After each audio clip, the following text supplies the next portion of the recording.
History అంటే botany class ఉంది, history lecture ఉంది. ఆ పాటలోని హిస్టరీ లెక్చర్ అంటే బోరు బోరు. అతన్నే టితో అని పిలిచేవారు అందరూని. మనమేమో టిటో అంటాం. ఇలాంటి స్టోరీలు అన్నీ చెప్పుకుంటూ పోతే మన వ్లాగ్ 24 గంటలు పడుతుంది. కానీ ఇక్కడ దగ్గరలో ఏముందని చూస్తే పిజ్జా కనిపించింది. దాంట్లో వెజిటేరియన్ పిజ్జా అన్నాడు. సో ఇక్కడికి వచ్చాను. తిని చూద్దాం ఒకసారి. ఈ బాస్నియా యుద్ధం సమయంలో ఏంటంటే సెబ్రెనికా అనే ప్రాంతాన్ని యునైటెడ్ నేషన్స్ ఏమో సేఫ్ ఏరియాగా ప్రకటించింది. డిఎన్ఏ ద్వారా ఐడెంటిఫై చేశారనమాట చాలా. అందరికీ స్వాగతం అండి కొత్త వీడియోలోకి. గత 2 వీడియోల్లోని మనం బాస్నియా అండ్ హెర్జగోవినా గురించి చూసాం కదా. ఫస్ట్ వీడియోలోనేమో సరాయెవో సిటీ అంతా చూసాము. రెండో వీడియోలోనేమో బాస్నియా, తర్వాత హెర్జగోవినా వెళ్ళాము. అక్కడేమో న్యాచురల్ బ్యూటీ అంతా చూసాము. ఈ 2 వీడియోల్లోని మీతో నేను వార్ గురించి మాట్లాడుతూ కనిపించుంటాను, కానీ వాటి గురించి ఎక్కడా చెప్పలేదు మీకు డీటెయిల్డ్గా. సో ఈ వీడియోలో ఏంటంటే సెర్బియన్ వార్ గురించి, తర్వాత దానికి జరిగిన కారణాలు ఏంటి అవన్నీ కూడా చూద్దాం. అదేదో డాక్యుమెంటరీలా చెప్తాను అనుకోకండి. వాటికి రిలేటెడ్ ప్లేస్లన్నీ మీకు చూపెడతాను ఈ వీడియోలోని. ఇప్పటి వరకు నేను తిరిగిన యూరోపియన్ సిటీస్ అన్నిట్లోకి సేమ్ హిస్టరీ ఉంటుంది. రోమన్ హిస్టరీ, తర్వాత ఏమో వరల్డ్ వార్ 2 ఇదంతాని. కానీ దీంట్లోని చాలా డిఫరెంట్ హిస్టరీ ఉంటుంది. హిస్టరీ అంటే బోటనీ క్లాసు ఉంది, హిస్టరీ లెక్చర్ ఉంది. ఆ పాటలోని హిస్టరీ లెక్చర్ అంటే బోరు బోరు అంటాడు కదా, అలాగుండదు బోరింగ్గా, చాలా ఇంట్రెస్టింగ్గా ఉంటుంది. ముందైతే వీడియోకి లైక్ వేసుకోండి, సబ్స్క్రైబ్ చేసుకుని వాళ్ళు ఎవరైనా ఉంటే సబ్స్క్రైబ్ చేసుకోండి. అలాగే హైప్ బటన్ ఉంటే హైప్ చేయండి, నాకు చాలా ఉపయోగపడుతుంది. ఒక కామెంట్ కూడా చేయండి, పర్వాలేదు, నేనేం అనుకోను. ఓకే, ఇంక లేట్ చేయకుండా ప్లేస్లన్నీ చూసేద్దాము. Let's go. హిస్టరీ గురించి తెలుసుకోవాలంటే ఎక్కడికి రావాలి చెప్పండి? హిస్టరీ మ్యూజియంకి రావాలి. సో ఇప్పుడు నేనేమో బాస్నియా అండ్ హెర్జగోవినా హిస్టరీ మ్యూజియంకి వచ్చాను. కాకపోతే దీంట్లో ఏమిటో అసలు బొత్తిగా లైఫ్ లేనట్టుగా ఉంది. లోపలికి వెళ్ళి చూద్దాం పదండి. బొత్తిగా జనాలు లేరు. దీనికి ఎంట్రీ వచ్చి 10 బ్యామ్లు. బ్యామ్ కానీ కేఎంఎన్ కానీ అంటారు. కరెన్సీ గురించి మ్యూజియం అయ్యాక చెప్తా.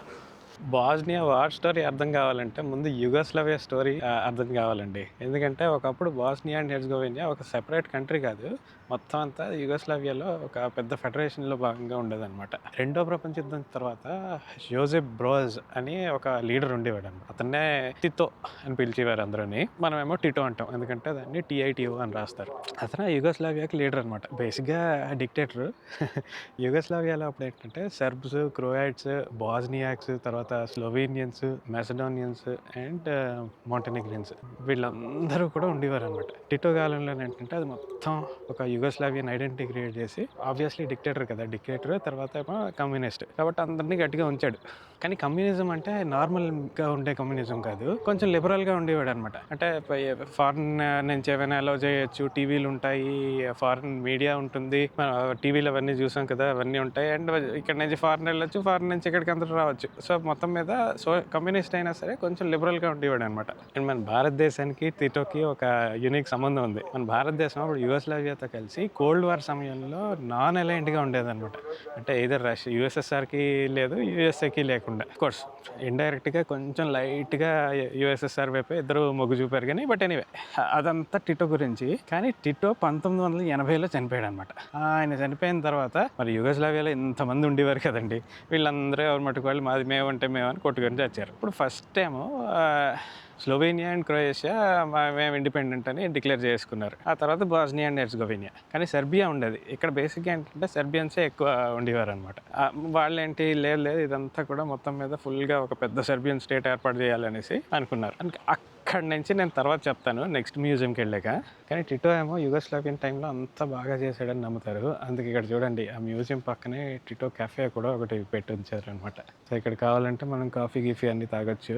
సో అతన్ని ఇచ్చేస్తూ ఇక్కడ కెఫే పెట్టారనమాట. యుగోస్లావియా గురించి మాట్లాడాలంటే నా హోటల్ రూమ్ గురించి కూడా చెప్పాలి. ఎందుకంటే నా హోటల్ రూమ్లోకి రాగానే ఫస్ట్ నేను ఆ టీవీ చూశాను. ఇది చూడండి, ఇది యాక్చువల్లీ CRT టీవీ అనమాట. చూడగానే ఫస్ట్ టైము ఇదేంటిది యుగోస్లావియా టైందా అనుకున్నాను, కానీ తర్వాత అడిగితే కాదుట, ఎప్పుడో 90sలో కొన్న టీవీట అది. ఇది నా హోటల్ రూమ్ అనమాట. సో బేసిక్గా ఒక బెడ్, కుర్చీలు చక్కగా, అండ్ మంచి వ్యూ ఉంది ఇక్కడి నుంచి. విండో తీస్తే మొత్తం అంతా బయట సిటీ వ్యూ ఉంది. సో రూమ్ అయితే అంతే చిన్నది. బయట ఏమో బాత్రూమ్ ఉంది, కామన్ బాత్రూమ్. అంటే ఇది ఇంకో రూమ్, ఇది దానికి నా రూమ్కి కలిపి ఒక కామన్ బాత్రూమ్ అనమాట. కాకపోతే దాంట్లో ఎవరు లేరు, సో అది ప్రైవేట్ బాత్రూమ్ లాగే యూస్ చేసుకున్నా. అండ్ ఇటువైపు మొదటి వీడియోలో చూపెట్టాను కదా మీకు, డ్రోన్ అది ఎగరేసాను. సో బాల్కనీ ఉంది అక్కడ. వీళ్ళ కరెన్సీ ఏమో మార్క్ అంటారు అనమాట, కన్వర్టబుల్ మార్క్ అంటారు. యాక్చువల్లీ వీళ్ళకి జర్మన్స్తో ఎప్పుడో పురాతన కాలంలో సంబంధం ఉంది. సో అక్కడి నుంచే మార్క్, జర్మన్ మార్క్ ఉండేది, అక్కడి నుంచి మార్క్ వచ్చింది. కానీ 2 మార్క్స్ ఒక యూరోతో సంబంధం అనమాట. ఇక్కడ యూరో మార్క్ 2 తీసుకుంటారు. ఇదిగో వీళ్ళ కరెన్సీ చూడండి, 10, 20 ఉన్నాయి నా దగ్గర. ఇదేమో 10 మార్క్, ఇది 20 మార్క్. ఓకే, సో బేసిక్గా ఇక్కడ 2 తీసుకుంటారు అనమాట, యూరోలు అండ్ మార్క్స్. ఏది కావాలంటే అది ఇవ్వచ్చు. కొంతమంది నో యూరోస్ అని రాసేస్తారు, బట్ మెజారిటీ జనరల్గా కావాలంటే ఇదే. అండ్ క్యాష్ కావాలి, చాలా చోట్ల కార్డు తీసుకోరు. ఆల్మోస్ట్ 50% కార్డు, 50% క్యాష్ అనమాట. ఇప్పుడు కరెన్సీ ప్రకారం ఒక మార్క్ ఆల్మోస్ట్ 57 రూపాయలు అనమాట. ఈ మార్క్ని కూడా 2 పేర్లతో పిలుస్తారు. ఒకటేమో కేఎం అంటారు, ఇంకోటేమో బ్యామ్ అంటారు. బ్యామ్ ఇంటర్నేషనల్ కోడ్, లోకల్గా కేఎం అని పిలుస్తారు. ఈ దేశం మొత్తం పాపులేషన్ వచ్చేసి 31.5 లక్షలు అంతే. చాలా చిన్న దేశం, చిన్న పాపులేషన్. దాంట్లోని 51% ముస్లింలు. చూసారు కదా, వీళ్ళ ముస్లిం మీద ఏంటంటే చాలా మైల్డ్ అనమాట. ఆల్కహాల్ అన్ని శుభ్రంగానే తాగుతారు, వాళ్ళ రెస్ట్రిక్షన్స్ ఏం లేవు. కొంతమంది అసలు మాస్కులకు వెళ్ళరు ఇప్పుడు. 31% ఏమో ఆర్థడాక్స్ క్రిస్టియన్స్ అండ్ ఇంకో 15% క్యాథలిక్స్ అనమాట. మీకు ఆల్రెడీ లాస్ట్ వీడియోలో చెప్పాను, భారతీయులు అతి తక్కువ ఉండే దేశం ఏదంటే ఇదే. ఇప్పటి వరకు నేను తిరిగిన వాటిలో ఎక్కడ అసలు చాలా రేర్, ఒకళ్ళనో ఇద్దరినో చూశాను. అండ్ లోకల్గా అయితే అసలు ఛాన్సే లేదు. వాళ్ళు కూడా, నేను చూసిన వాళ్ళు కూడా టూరిస్ట్లే. మామూలుగా ఇప్పుడు ఏ యూరోప్కి వెళ్ళారనుకోండి, మన పంజాబీలు లేదా గుజరాతీలు వీళ్ళంతా ఉంటారు, కానీ ఇక్కడ అసలు ఛాన్సే లేదు, ఇక్కడ చూడలే. నా వీడియో చూసిన వాళ్ళు ఎవరైనా తెలుగు వాళ్ళు కానీ ఇక్కడ ఉండే వాళ్ళు తెలిస్తే మీకు తప్పకుండా కామెంట్ చేయండి. నా ఇన్స్టాగ్రామ్లో మెసేజ్ కూడా పెట్టండి, తెలుసుకుంటాను. ఇది చూస్తున్నారు కదండి, ఇదేమో మ్యూజియం ఆఫ్ సరాహెవో సీజ్డ్. ఇప్పుడు యుగోస్లావియా గురించి చెప్పాను కదా, టిటో చనిపోయిన తర్వాత ఏం జరిగింది, ఏ పరిస్థితుల్లో ఈ సరాహెవో సీజ్కి దారి తీసాయి అనేది మనం మ్యూజియం చూస్తూ చెప్పుకుందాం. టిటో చనిపోయిన తర్వాత ఏమైందంటే ఈ రాష్ట్రీయ భావాలు అంటే బేసిక్గా యుగోస్లావియా అనే ఇది పోయిందనమాట. మెల్లిగా ఒక్కొక్క దేశం స్వాతంత్రం వైపు వెళ్ళిపోయింది. ఫస్ట్ ఏమో స్లోవేనియా, క్రొయేషియా స్వాతంత్రం ప్రకటించుకున్నాయి. ఆ తర్వాత ఏమో బాస్నియా అండ్ హెర్జగోవినా కూడా స్వతంత్ర దేశంగా ప్రకటించింది అనమాట. ఓ రెఫరెండం అయింది తర్వాత. కానీ బాస్నియాక్స్, సెర్బ్స్, క్రొయేట్స్ ఇలా వేరు సముదాయాల వాళ్ళు కలిసి జీవించేవారు ఇక్కడ. బాస్నియన్ సెర్బ్స్ మాత్రం సెర్బియాలో కలిసిపోదామని అనుకున్నారనమాట, లేదా అట్లీస్ట్ సెర్బియా కింద ఉండాలి అని. సో అలాగే మొత్తం మీద పాలిటిక్స్ జరిగాయి. తర్వాత సైనిక ఘర్షణగా అది మారిపోయింది అనమాట. 1984 వింటర్ ఒలింపిక్స్ కి ఆతిథ్యం ఇచ్చిన సిటీ కదా ఇది సరాయెవో. సో సెర్బ్స్ ఏమనుకున్నారంటే, దీన్ని కానీ మనం క్యాప్చర్ చేస్తే ఇంకా మొత్తం బాస్నియా అండ్ హెర్జగోవినా మీద మనం పరిపాలించవచ్చు అనుకున్నారనమాట. ఇది చుట్టూ కొండలు కదా, సో మొత్తం చుట్టుముట్టడానికి ఈజీ అయిపోయింది అనమాట వాళ్ళకి. కానీ బాస్నియన్స్ ఏమైనా మామూలు వాళ్ళు అనుకున్నారా, వీళ్ళు గట్టిగా ఎదుర్కొన్నారు వాళ్ళని. సో ఆ కొండల దగ్గర నుంచి లోపలికి రాలేపారు అన్నమాట వీళ్ళు. అలాగని దీని నుంచి బయటకు వెళ్ళడానికి వాళ్ళు ఏమో చుట్టుముట్టారు. సో ఆ పరిస్థితి ఎలాగైందంటే, లోపల నుంచి ఎవరు బయటకు వెళ్ళారు, బయట నుంచి ఎవరు లోపలికి వెళ్ళారు. దాన్నే సీజ్ ఆఫ్ సరాయెవో అన్నారనమాట. ఈ సమయంలో ఏంటంటే నగరంలో సాధారణంగా జీవితం చాలా కష్టంగా అయిపోయింది అనమాట. ఇక్కడ ఉన్న ప్రజలందరూ ఏంటంటే నీటి కోసం, ఆహారం కోసం బయటకు వెళ్లాల్సి వచ్చేది. కానీ రోడ్డు దాటడం, మార్కెట్లకి వెళ్ళడం, బయటకు వెళ్ళాలంటే చాలా ప్రమాదకరమైన విషయం అనమాట. ఎవరైనా ఎటు నుంచైనా వెళ్తున్నారంటే స్నైపర్లు వాళ్ళు ఉండేవారు, ఇక్కడ పడితే అక్కడ షూట్ చేసేసేవాళ్ళు అనమాట. ఆ ఏరియా కూడా మనం తర్వాత వెళ్దాం. ఈ బాస్నియా సీజ్ టైంలోనే ఒక దారుణమైన సంఘటన జరిగింది, జెనోసైడ్ అంటారు.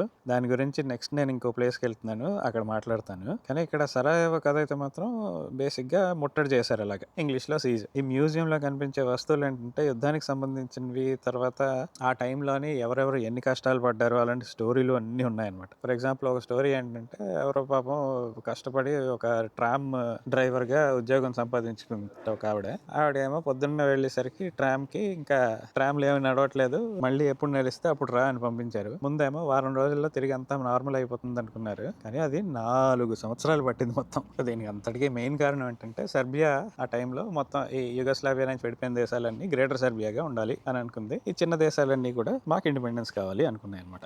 ఈ మ్యూజియంలోని ఒకరికొకళ్ళు ఎలా సహాయం చేసుకున్నారు, ఇలాంటి స్టోరీస్ అన్నీ ఉన్నాయన్నమాట. ఇలాంటి స్టోరీలు అన్ని చెప్పుకుంటూ పోతే మన వ్లాగ్ 24 గంటలు పడుతుంది, కానీ మ్యూజియం అయితే మాత్రం బాగుంది, ఇన్ఫర్మేటివ్ గా ఉంది చాలా. ఈ సీజ్ ఆఫ్ సరాయెవో మ్యూజియం ఏమో లాస్ట్ వీడియోలో మనం ఒక క్యాథలిక్ చర్చ్ చూసారా, దాని పక్కనే ఉంది. అన్ని వాకింగ్ డిస్టెన్స్లోనే ఉన్నాయి. ఇంకా కావాలంటే ఇంకో 2 మ్యూజియంలు కూడా ఉన్నాయి చుట్టుపక్కల. ఈ దేశం యాక్చువల్లీ వెరీ టూరిస్ట్ ఫ్రెండ్లీ అండి, చాలా కూల్గా ఉంటారు మనుషులు. అండ్ చాలా వార్మ్గా కూడా ఉన్నారనమాట. ఇక్కడికి ఎందుకు రారో ఎవరు టూరిస్టుల కింద నాకు ఇప్పటివరకు అర్థం కాలే. జూలై 11, 1995 వార్లోనే, అప్పటికి వార్ అవుతూనే ఉంది. ఆ రోజు సబ్రెనికా అనే ఒక ఊర్లోనేమో దారుణమైన జెనోసైడ్ జరిగింది ఒకటి. ఎస్పెషల్లీ దాని గురించి మ్యూజియం ఉంది. దీంట్ లోపలికి వెళ్ళి మరిన్ని విషయాలు తెలుసుకుందాం.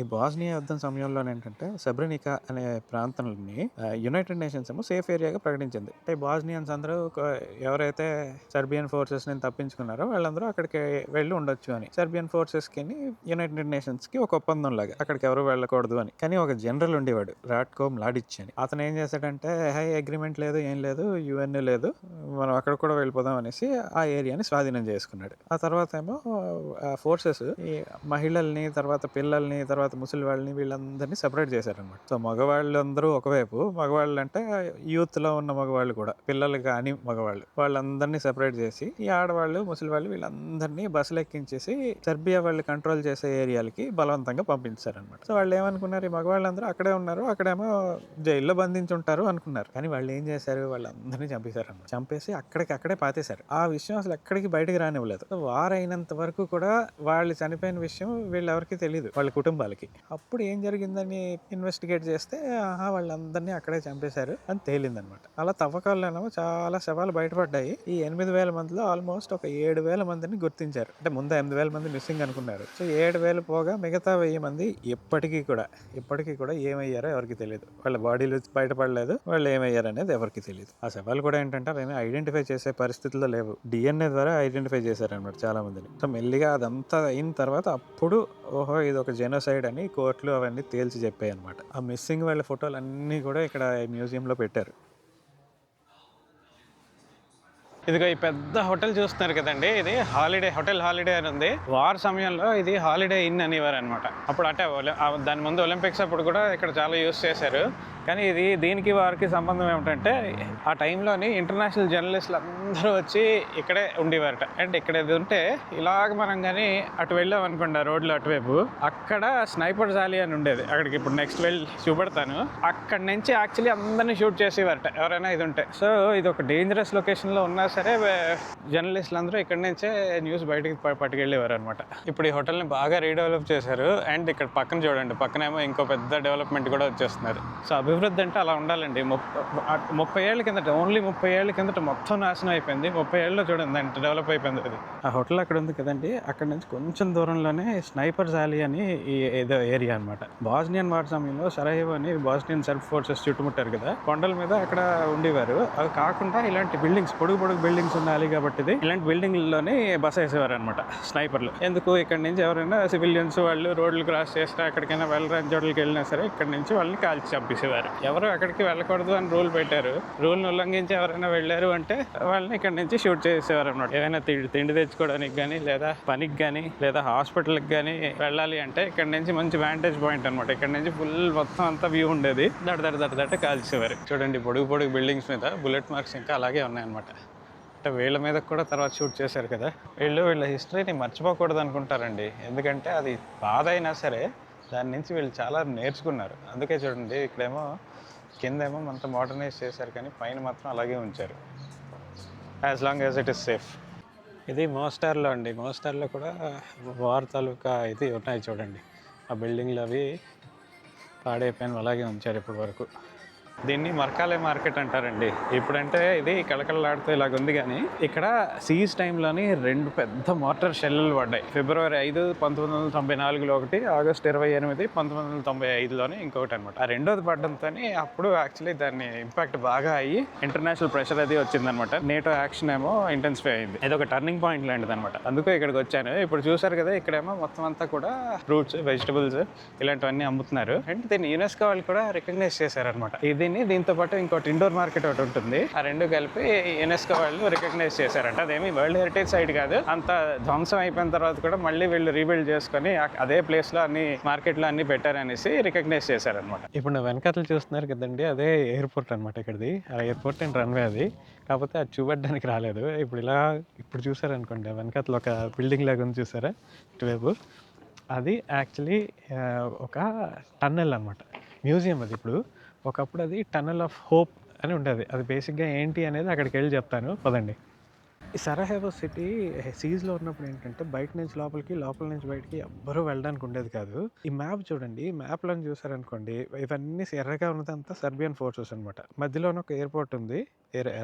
రన్‌వేకి ఇటువైపు అంతా సరహేవో అనమాట. సో, వాళ్ళు అలాగా ఆక్యుపై చేసి లోపల నుంచి బయటికి ఎవరిని వెళ్ళనివ్వకుండా ఎయిర్‌పోర్ట్ దగ్గర కూడా కాపలా కాశారనమాట. కానీ మరి బయట నుంచి లోపలికి ఏమీ రాకుండా ఉంటే పాపం వాళ్ళకి తిండి, బట్ట ఇలాంటివన్నీ ఉండేలాగా మరి.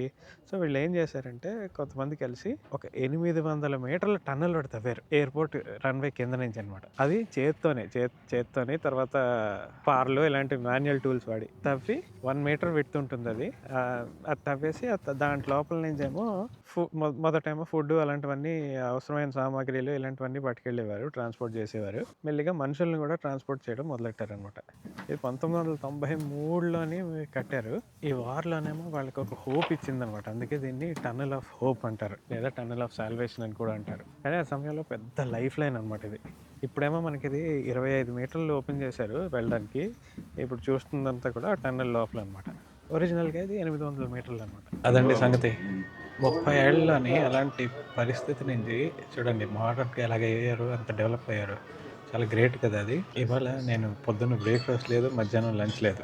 ఎందుకంటే అది మూసేస్తాడనేసి మ్యూజియమ్స్ అన్నీ టక్ టక్ టక్ టక్ టక్ టక్ కంప్లీట్ చేశాను. యాక్చువల్లీ చాలా మంచిదయింది నేను లంచ్, బ్రేక్‌ఫాస్ట్ ఏం చేయకపోవడం. ఎందుకంటే అది 5కి మూసేస్తాడనేసి నేను అక్కడికి వెళ్ళిపోయాను ముందు మ్యూజియమ్స్‌కి. అండ్ బయటకు వచ్చే టైంకి ఆల్మోస్ట్ 5 అయిపోయిందనమాట. సో ఇప్పుడు దీన్ని లంచ్ అంటారో, బ్రేక్‌ఫాస్ట్ అంటారో, డిన్నర్ అంటారో తెలియదు కానీ ఇప్పుడు టైం ఏమో 6:15 అయింది. యాక్చువల్లీ 10 నిమిషాల దాకా అయింది. సో ఇప్పుడు నేను దీనికి వచ్చానమాట. అది కేవలం మీకు చూపెట్టడానికండి. నేను ఇంత కష్టపడినందుకైనా అట్లీస్ట్ కొంచెం మీరు వీడియో చూడండి, లైక్ చేయండి, సబ్స్క్రైబ్ చేసుకోండి. ఇక్కడ దగ్గరలో ఏముందని చూస్తే పిజ్జా కనిపించింది. దాంట్లో వెజిటేరియన్ పిజ్జా అన్నాడు. సో ఇక్కడికి వచ్చాను. తిని చూద్దాం ఒకసారి.